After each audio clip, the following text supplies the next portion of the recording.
Assalamualaikum warahmatullahi wabarakatuh. Salam jumpa kembali Bapak Ibu. Untuk video kali ini nanti kita akan mencoba bersama-sama membandingkan kurikulum di PAUD antara kurikulum Merdeka dengan kurikulum 2013.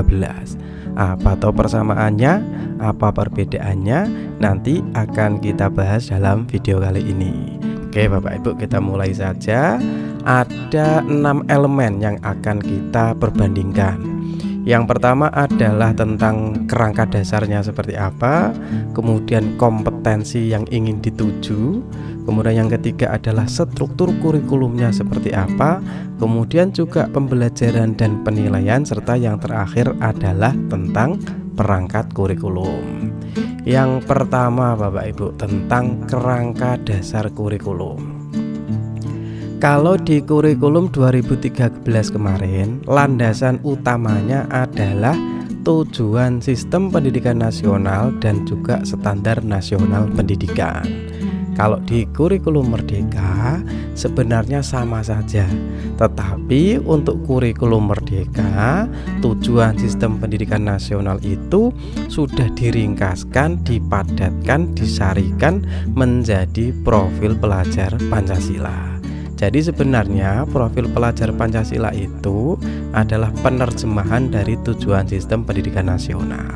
Tapi kita sebagai guru, kalau untuk memahami tujuan sistem pendidikan nasional itu terlalu luas sehingga kita agak susah memahami.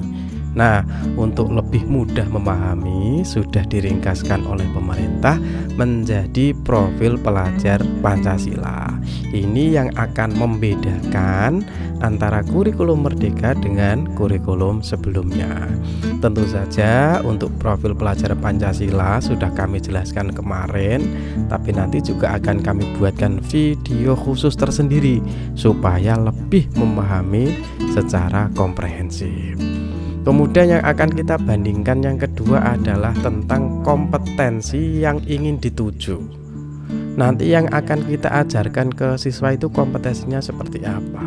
Siswa kalau lulus PAUD itu harus bisa apa toh? Lah, kalau untuk kurikulum 2013 kemarin itu kan kita kenal kompetensi dasar, ada KI, ada KD, di mana KD-nya sudah dikelompokkan menjadi 4 kompetensi, yaitu sikap, ada 2 sikap, sikap spiritual dan sosial, kemudian ada pengetahuan dan juga keterampilan. Nanti di kurikulum Merdeka KI KD ini akan dirubah menjadi capaian pembelajaran. Nah, untuk capaian pembelajaran ini berbeda dengan KD dulu yang ada penomorannya 1, 2, 3. Nanti CP itu susunannya itu adalah berbentuk paragraf. Kenapa? Karena dari paragraf tersebut nanti kita sebagai guru maupun satuan pendidikan sekolah itu diberi kewenangan untuk menyusun tujuan pembelajaran yang kita terjemahkan dari CP yang ada. Tentu Bapak sudah tahu ya, ada dari CP nanti kita susun menjadi tujuan pembelajaran. Kemudian dari tujuan pembelajaran yang ada, kita masih juga punya kewenangan untuk menyusun langkah-langkahnya, untuk menyusun urutannya yang biasa disebut dengan ATP, alur tujuan pembelajaran. Nah, sekali lagi, kalau dulu namanya KIKD sekarang menjadi CP, di mana CP ini disusun dalam bentuk paragraf, lebih sederhana, lebih esensial. Nanti kita sebagai guru mengembangkan menjadi TP dan ATP yang bisa kita sesuaikan dengan ciri khas dari sekolah kita masing-masing. Kemudian selanjutnya yang akan kita perbandingkan adalah tentang struktur kurikulum. Kalau di kurikulum 2013 kemarin, pembelajaran itu kan hanya ada satu, yaitu berupa intrakurikuler. Kita mengajar di kelas atau di luar kelas dalam bentuk eksplorasi di lingkungan sekitar. Tapi nanti untuk kurikulum Merdeka, struktur kurikulumnya ada 2. Di samping ada intrakurikuler, juga ada kokurikuler, di mana nanti dalam kurikulum Merdeka kokurikuler nanti berbentuk sebuah proyek, di mana proyek ini tujuannya adalah untuk menguatkan apa yang ada di profil pelajar Pancasila. Kalau di madrasah tentu ada tambahan, yaitu profil pelajar rahmatan lil alamin. Jadi nanti kokurikuler ini adalah berdiri sendiri, tidak ada hubungannya dengan intrakurikuler. Nanti juga akan kami bahas lebih lanjut Bapak Ibu. Nah, untuk jamnya, kalau di kurikulum 2013 kemarin masih hampir sama guys, 900 menit per minggu. Tapi untuk yang usia 3-4 tahun nanti di kurikulum Merdeka minimal 360 menit per minggu. Selanjutnya Bapak Ibu, kita akan membandingkan pembelajaran di PAUD antara kurikulum 2013 dengan kurikulum yang sekarang. Kalau di kurikulum 2013 itu kan pendekatannya wajib dengan saintifik, ya Bapak Ibu, di mana dari pendekatan saintifik ini sudah disusun ada 10 prinsip pembelajaran untuk usia PAUD. Apakah 10 prinsip ini dihapus? Tentu saja tidak, tapi diringkas dan disempurnakan di dalam kurikulum Merdeka. Misalkan nomor 1 ini Bapak Ibu, untuk pendekatan pembelajaran di kurikulum Merdeka, pendekatannya adalah bermain belajar, di mana anak-anak itu belajarnya melalui bermain. Sekali lagi Bapak Ibu, jangan salah paham, bermain di sini bukan suatu kegiatan yang tanpa arti, tetapi memang usia anak itu memang menggali informasi, menggali ilmu itu memang melalui bermain. Jadi, namun salah paham, bermain di sini bukan sesuatu yang tidak berguna, tapi memang anak-anak itu belajarnya melalui bermain. Dulu juga muncul nomor 1 ini juga belajar melalui bermain anak, sama saja.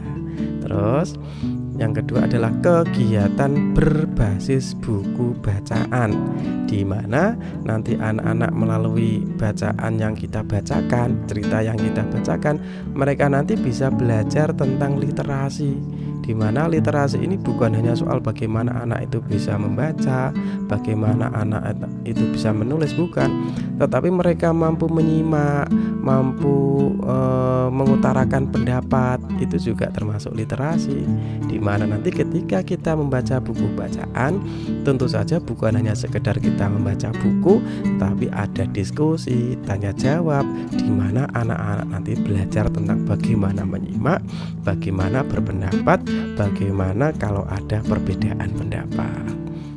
Kemudian yang ketiga, prinsip pada pembelajaran di kurikulum Merdeka, orientasinya adalah membentuk dan mencapai well-being anak, di mana well-being ini itu secara sederhana itu bisa diartikan memberikan kebahagiaan kepada anak.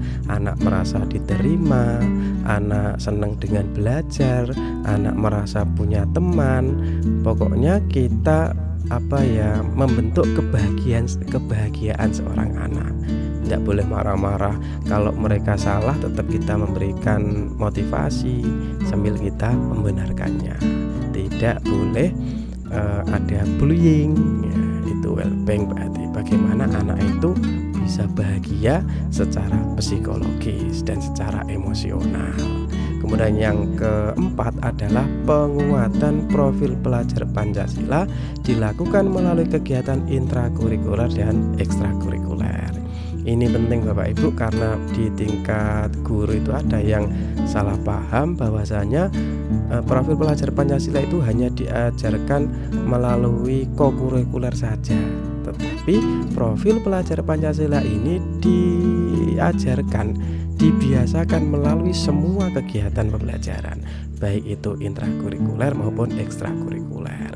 Tetapi nanti untuk lebih memperkuatnya ada kegiatan kokurikuler, di mana tujuan utamanya adalah untuk memperkuat profil pelajar Pancasila.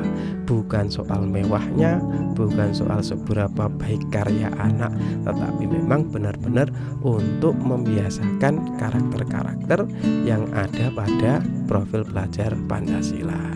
Dan yang terakhir terakhir, untuk pendekatan pembelajaran nanti satuan pendidikan PAUD kita diberikan wewenang untuk menentukan mana yang terbaik, boleh dengan tematik misalkan, atau berbasis STEM atau yang lainnya.